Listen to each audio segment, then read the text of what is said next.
సుస్వాగతం. మిత్రులారా, మనం ఛందస్సులో భాగంగా పద్యాలు రకాలు, వృత్త పద్యాలు, జాతి పద్యాలు, ఉపజాతి పద్యాలు, వాటిల్లో వృత్త పద్యాల గురించి తెలుసుకుని ఉన్నాం. కొన్ని పద్యాల యొక్క లక్షణాలు, వాటి యొక్క పాద సమన్వయం నేర్చుకుని ఉన్నాం. ఈరోజు ఈ వీడియోను మీరు కొద్దిగా కాన్సన్ట్రేషన్గా విన్నట్లయితే 10వ తరగతి ఇంటర్మీడియట్ డిగ్రీ వాళ్ళకి 1 మార్క్ బిట్లు ఉండకపోవచ్చు, కానీ ఇంటర్మీడియట్ 10th వాళ్ళకి చాలా ఉపయోగం. ఇదిగో మీరు చూస్తున్నారు కదా మిత్రులారా, ఈ పట్టిక మీ మైండ్లో మీరు ఫిక్స్ చేసుకున్నట్లయితే మ్యాక్సిమం ఒక 5 మార్క్స్ మీ సొంతమని చెప్పొచ్చు. వీటిని మీరు చాలా క్షుణ్ణంగా పరిశీలించండి. వృత్త పద్యాల యొక్క ఈ పట్టికను మీ మైండ్లో ఫిక్స్ చేసుకోవడానికి ప్రయత్నం చేయండి. మొదటి పద్యం ఉత్పలమాల పద్య లక్షణాలను మనం తెలుసుకొని ఉన్నాం. ఈ పద్యం యొక్క లక్షణాల్లో గమనించినట్లయితే ప్రతి పద్యంలోనూ 4 పాదాలు ఉంటాయి. ప్రతి పాదంలోనూ భరణ బభ్రవ అనే గణాలు వస్తాయి. యతిస్థానం 10వ అక్షరం. ఈ ప్రతి పాదంలో కూడా 20 అక్షరాలు ఉంటాయి. దీనిలో యతిమైత్రి చెల్లుతుంది, ప్రాస నియమం కలదు.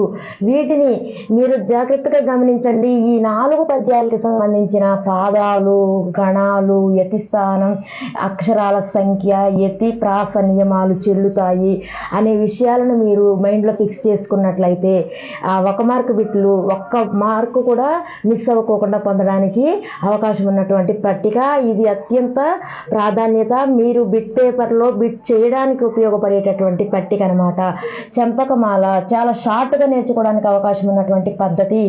4 పాదాలు ఉంటాయి. నజభజ జజర 11వ అక్షరం యతిస్థానం, 21 అక్షరాలు కలవు, ప్రాసనియమం, యతి చెల్లుతుంది.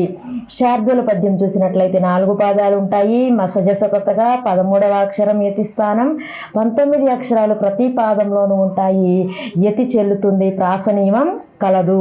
మత్తేబం 4 పాదాలు ఉంటాయి. సబరణమయవ అనే గణాలు వస్తాయి.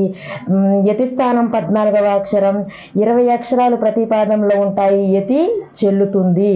వీటిని మనం అంటే తడబాటు లేకుండా పాద సమన్వయం చేయాలంటే మనకి అత్యంత ప్రాముఖ్యంగా మన మైండ్లో ఫిక్స్ అవ్వవలసినటువంటి 3 అక్షర గణాలు. వీటిని చాలా సులభంగా నేర్చుకోవడానికి ప్రయత్నం చేయండి. మన, భజస, ఎర్రత, హవ. వీటిని 1, 2, 3 సార్లు మీరు వల్లి వేసినట్లయితే చాలా సింపుల్గా గుర్తుంటాయి. వీటి గురించి హైరాణ పడొద్దు. మ అనే గణానికి 3 గురువులు ఉంటాయి. న అనే గణానికి 3 లఘువులు ఉంటాయి.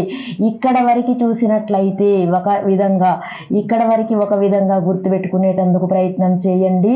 ఇదేమో గురువులకు సంబంధించి ప్రాధాన్యత, ఇదేమో లఘువులకి సంబంధించి ప్రాధాన్యతనివ్వండి.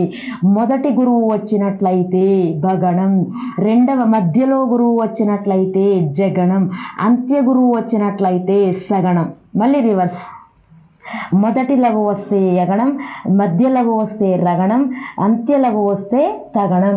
వీటిని మైండ్లో ఫిక్స్ చేసినట్లయితే ఈ ఉత్పలమాల, చంపకమాల, శార్దూలం, మత్తేవం పద్య పాదాలను చాలా మీరు సునాయాసంగా వాటిని పాద సమన్వయం చేయగలుగుతారు. గురువు, లఘువు, హగణం, లఘువు, గురువు, వగణం.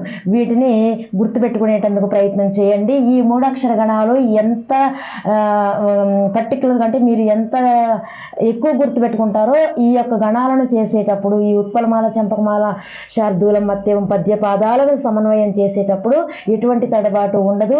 ఈ పట్టికను మీ మైండ్లో ఫిక్స్ చేసుకోండి.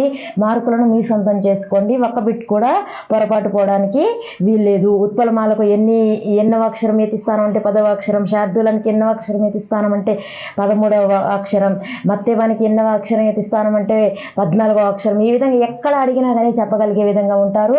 మరియు ఈ గణాలు ఏవి అని కూడా అడుగుతాడు ఈ పరీక్ష యొక్క 1 మార్క్ బిట్లు అడుగుతున్నటువంటి సమయంలో.